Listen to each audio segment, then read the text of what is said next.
أعوذ بالله من الشيطان الرجيم. بسم الله الرحمن الرحيم.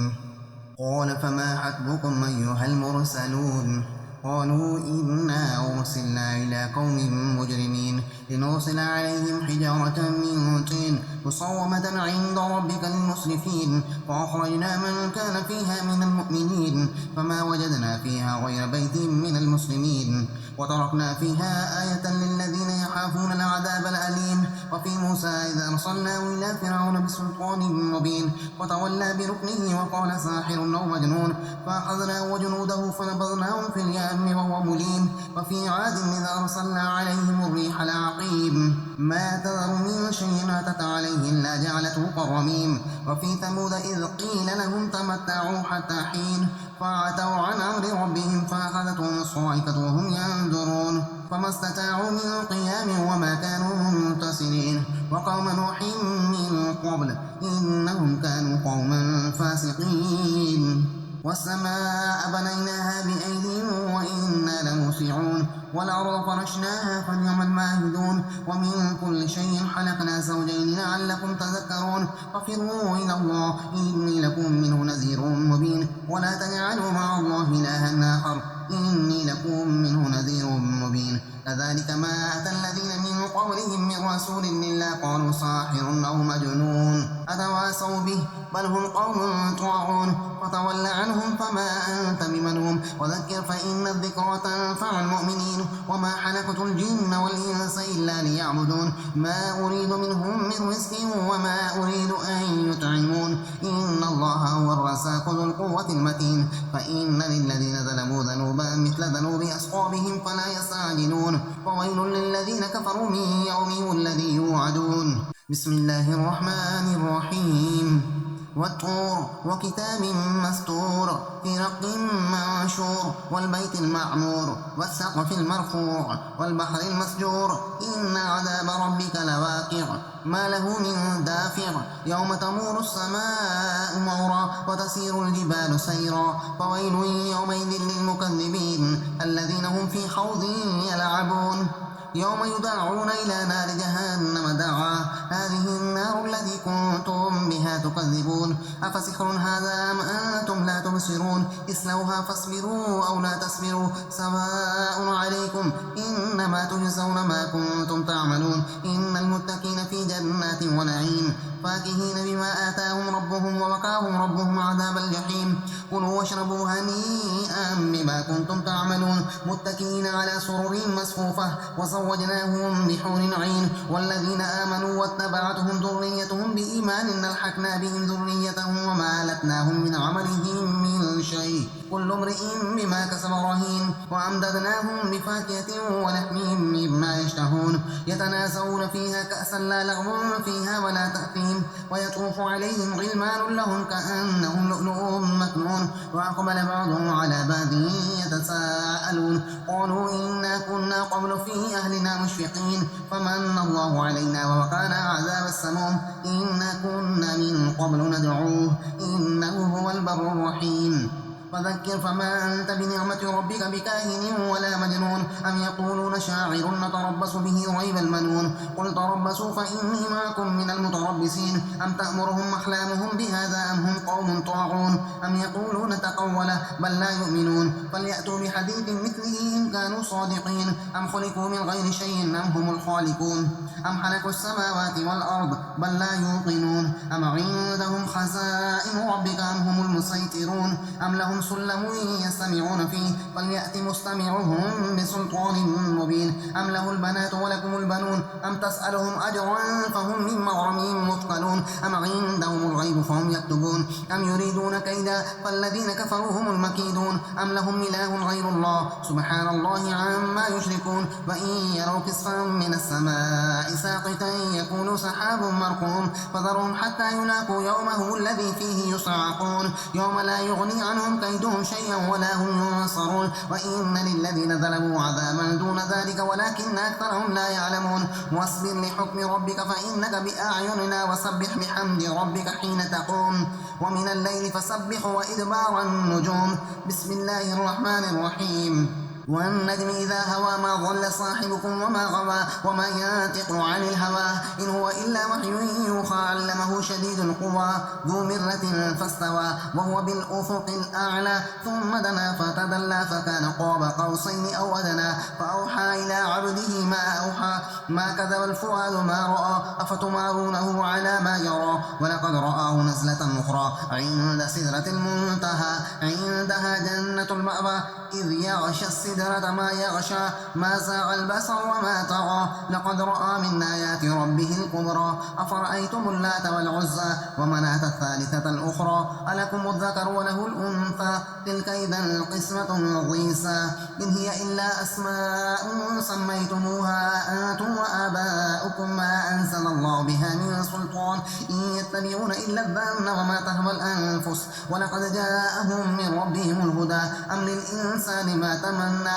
فلله الآخرة والأولى وكم من ملك في السماوات لا تغني شفاعتهم شيئا إلا من بعد أن يأذن الله لمن يشاء ويرضى إن الذين لا يؤمنون بالآخرة ليسمون الملائكة تسمية الأنثى وما لهم به من علم إن يتبعون إلا الظن وإن الظن لا يغني من الحق شيئا فأعرض عمن تولى عن ذكرنا ولم يرد إلا الحياة الدنيا ذلك مبلغهم من العلم إن ربك هو أعلم بمن ضل عن سبيله وهو أعلم بمن اهتدى ولله ما في السماوات وما في الأرض ليجزي الذين أساءوا بما عملوا ويجزي الذين أحسنوا بالحسنى الذين يجتنبون كبائر الإثم والفواحش إلا اللمم إن ربك واسع المغفرة هو أعلم بكم إذ أنشاكم من الأرض وإذ أنتم أجنة في بطون أمهاتكم فلا تزكوا أنفسكم هو أعلم بمن اتقى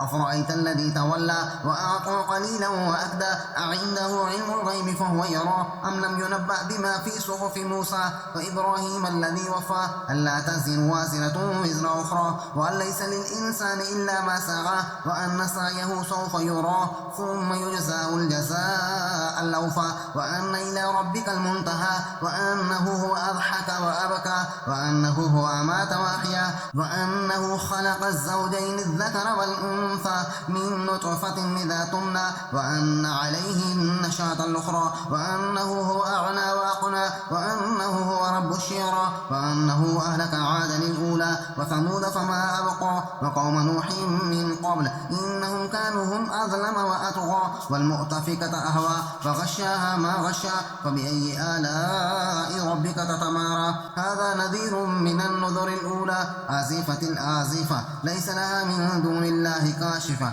أفمن هذا الحديث تعجبون وتضحكون ولا تبكون وأنتم صامدون فاسجدوا لله واعبدوا بسم الله الرحمن الرحيم اقتربت الساعة وانشق القمر وإن يروا آية يعرضوا ويقولوا سحر مستمر وكذبوا واتبعوا أهواءهم وكل أمر مستقر ولقد جاءهم من الأنباء ما فيه مزدجر حكمة بالغة فما تغني النذر فتول عنهم يوم يدعو الداعي إلى شيء نكر خش عن أبصارهم يخرجون من الأجداث كأنهم جراد منتشر مهطعين إلى الدار يقول الكافرون هذا يوم عسر كذبت قبلهم قوم نوح فكذبوا عبدنا وقالوا مجنون وازدجر فدعا ربه أني مغلوب فانتصر ففتحنا أبواب السماء بماء منهمر وفجرنا الأرض عيونا فالتقى الماء على أمر قد قدر وحملناه على ذات ألواح ودسر تجري بأعيننا جزاء لمن كان كفر ولقد تركناها آية فهل من مدكر فكيف كان عذابي ونذر ولقد يسرنا القرآن للذكر فهل من مدكر كذبت عاد فكيف كان عذابي ونذر إنا أرسلنا عليهم ريحا صرصرا في يوم نحس مستمر تنزع الناس كأنهم أعجاز نخل منقعر فكيف كان عذابي ونذر ولقد يسرنا القرآن للذكر فهل من مدكر كذب ثمود بالنذر فقالوا وبشرا منا واحدا نتبعه إنا إذا لفي ضلال وسعر ألقي الذكر عليه من بيننا بل هو كذاب أشر سيعلمون غدا من الكذاب الأشر إنا مرسل الناقة فتنة لهم فارتقبهم واصطبر ونبئهم أن الماء قسمة بينهم كل شرب مختضر فنادوا صاحبهم فتعاطى فعقر فكيف كان عذابي ونذر إنا أرسلنا عليهم صيحة واحدة فكانوا كهشيم المختضر ولقد يسرنا القرآن للذكر فهل من مدكر كذبت قوم لوط بالنذر إنا أرسلنا عليهم حاصبا إلا آل لوط نجيناهم بسخر نعمة من عندنا كذلك نجزي من شكر ولقد أنذرهم بطشتنا فتماروا بالنذر ولقد راودوه عن ضيفه فتمسنا أعينهم فذوقوا عذابي ونذر ولقد سبقهم بكرة عذاب مستقر فذوقوا عذابي ونذر ولقد يسرنا القرآن للذكر فهل من مدكر ولقد جاء آل فرعون النذر كذبوا بآياتنا كلها فأخذناهم أخذ عزيز مقتدر أكفاركم خير من أولئكم أم لكم براءة في الزبر أم يقولون نحن جميع منتصر سيهزم الجمع ويولون الدبر بل الساعة موعدهم والساعة أدهى وأمر إن المجرمين في ضلال وسعر يوم يصخبون في النار على وجوههم ذوقوا مس سقر إنا كل شيء خلقناه بقدر وما أمرنا إلا واحدة كلمح بالبصر ولقد أهلكنا أشياءكم فهل من مدكر وكل شيء فعلوه في الزبر وكل صغير وكبير مستطر إن المتقين في جنات ونهر في مقعد صدق عند مليك مقتدر بسم الله الرحمن الرحيم الرحمن علم القرآن خلق الإنسان علمه البيان الشمس والقمر بحسبان والنجم والشجر يسجدان والسماء رفعها ووضع الميزان ألا تطغوا في الميزان وأقيموا الوزن بالقسط ولا تخسروا الميزان والأرض وضعها للأنام فيها فاكهة والنخل ذات الأكمام والحب ذو العصف والريحان فبأي آلاء ربكما تكذبان خلق الإنسان من صلصال كالفخار وخلق الجان من مارج من نار فبأي آلاء ربكما تكذبان رب المشرقين ورب المغربين فبأي آلاء ربكما تكذبان مرج البحرين يلتقيان بينهما برزخ لا يبغيان فبأي آلاء ربكما تكذبان يخرج منهما اللؤلؤ والمرجان فبأي آلاء ربكما تكذبان وله الجوار المنشآت في البحر كالأعلام فبأي آلاء ربكما تكذبان كل من عليها فان ويبقى وجه ربك ذو الجلال والإكرام فبأي آلاء ربكما تكذبان يسأله من في السماوات والأرض كل يوم هو في شأن فبأي آلاء ربكما تكذبان سنفرغ لكم أيها الثقلان فبأي آلاء ربكما تكذبان يا معشر الجن والإنس إن استطعتم أن تنفذوا من أقطار السماوات والأرض فانفذوا لا تنفذون إلا بسلطان فبأي آلاء ربكما تكذبان يرسل عليكما شواظ من نار ونحاس فلا تنتصران فبأي آلاء ربكما تكذبان فإذا انشقت السماء فكانت وردة كالدهان فبأي آلاء ربكما تكذبان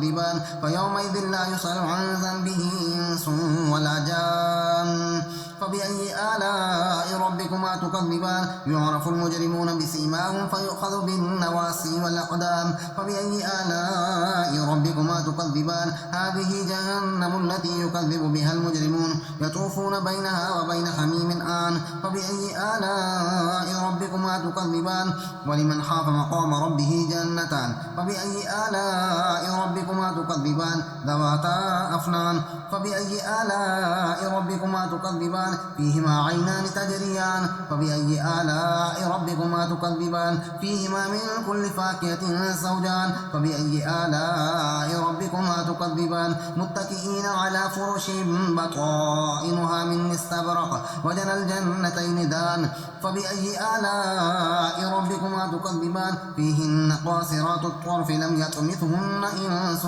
قبلهم ولا جان فبأي آلاء ربكما تكذبان كأنهن الياقوت والمرجان فبأي آلاء ربكما تكذبان هل جزاء الإحسان إلا الإحسان فبأي آلاء ربكما تكذبان ومن دونهما جنتان فبأي آلاء ربكما تكذبان مدهامتان فبأي آلاء ربكما تكذبان فيهما عينان نضاختان فبأي آلاء ربكما تكذبان فيهما فاكهة ونخل ورمان فبأي آلاء ربكما تكذبان فيهن خيرات حسان فبأي آلاء ربكما تكذبان حور مقصورات في الخيام فبأي آلاء ربكما تكذبان لم يطمثهن إنس قبلهم ولا جان فبأي آلاء ربكما تكذبان متكئين على رفرف خضر وعبقري حسان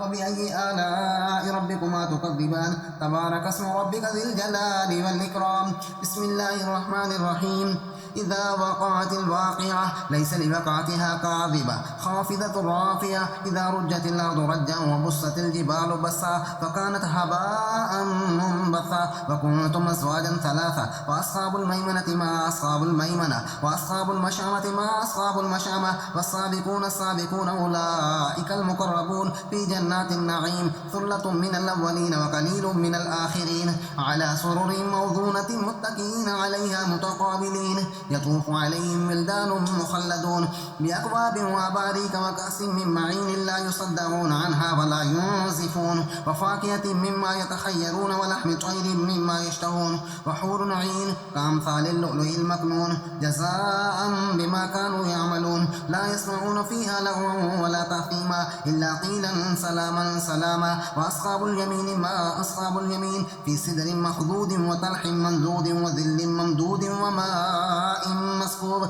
وفاكهة كثيرة لا مقطوعة ولا ممنوعة وفرش مرفوعة إنا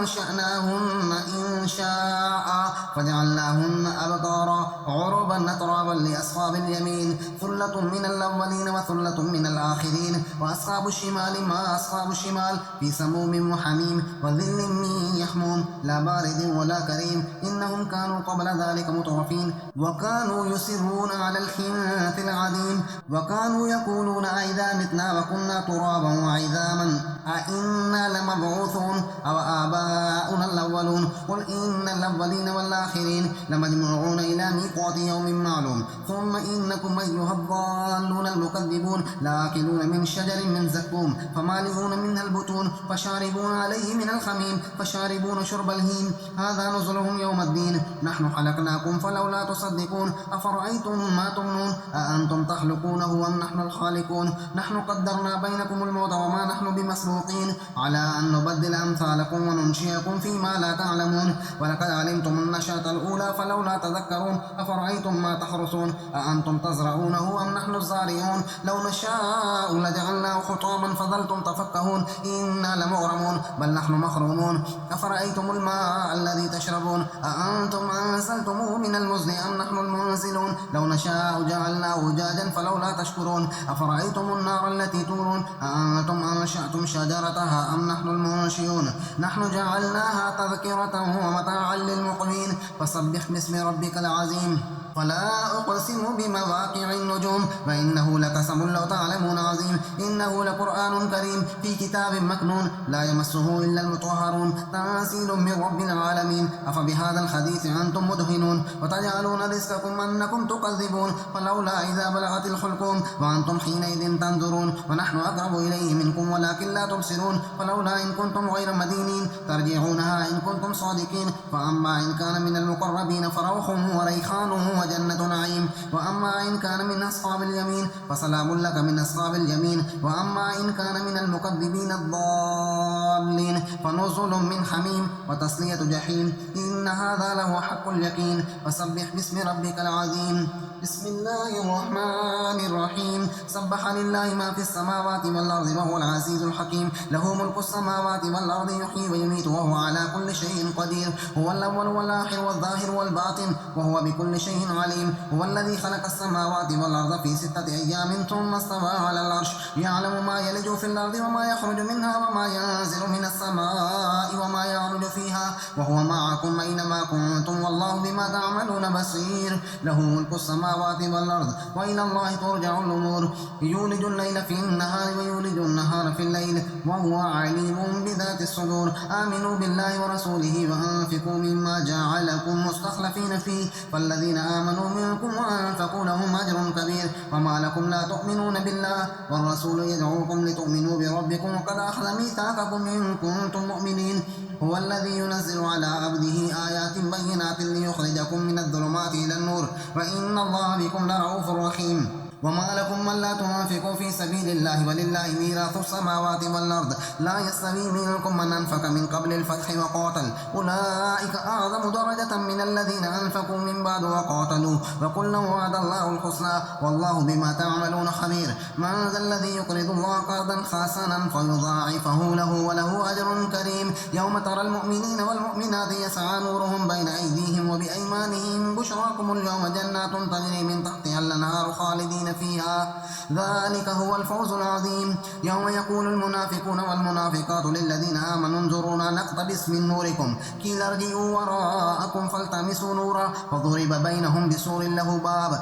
باطنه فيه الرحمة وظاهره من قبله العذاب ينادونهم ألم نكن معكم قالوا بلى ولكنكم فتنتم أنفسكم وتربصتم وارتبتم وغرتكم الأماني حتى جاء أمر الله وغركم بالله الغرور فاليوم لا يؤخذ منكم فدية ولا من الذين كفروا مأواكم النار هي مولاكم وبئس المصير ألم يأن للذين آمنوا أن تخشع قلوبهم لذكر الله وما نزل من الحق ولا يكونوا كالذين أوتوا الكتاب من قبل فطال عليهم الأمد فقست قلوبهم وكثير منهم فاسقون يعلموا أن الله يحيي الأرض بعد موتها قد بينا لكم الآيات لعلكم تعقلون إن المصدقين والمصدقات وأقرضوا الله قرضا حسنا يضاعف لهم ولهم أجر كريم والذين آمنوا بالله ورسله أولئك هم الصديقون والشهداء عند ربهم لهم أجرهم ونورهم والذين كفروا وكذبوا بآياتنا أولئك أصحاب الجحيم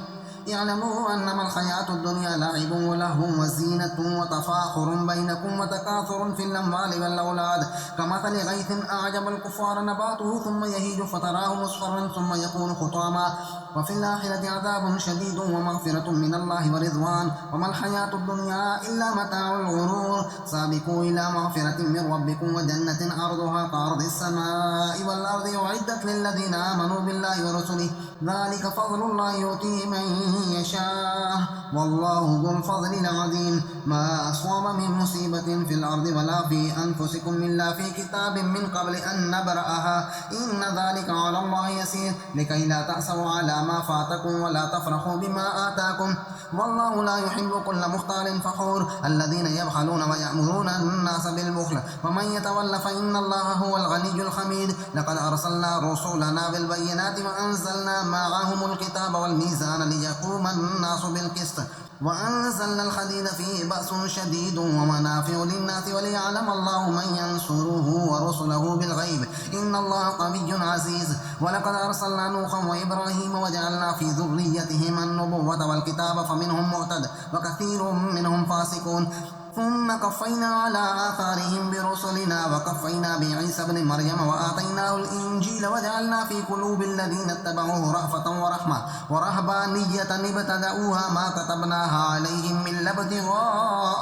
رضوان الله فما رعوها حق رعايتها فآتينا الذين آمنوا منهم أجرهم وكثير منهم فاسقون يا أيها الذين آمنوا اتقوا الله وآمنوا برسوله يؤتكم كفلين من رحمته ويجعل لكم نورا تمشون به ويغفر لكم والله غفور رحيم لئلا يعلم أهل الكتاب ألا يقدرون على شيء من فضل الله وأن الفضل بيد الله يؤتيه من يشاء والله ذو الفضل العظيم صدق الله العظيم.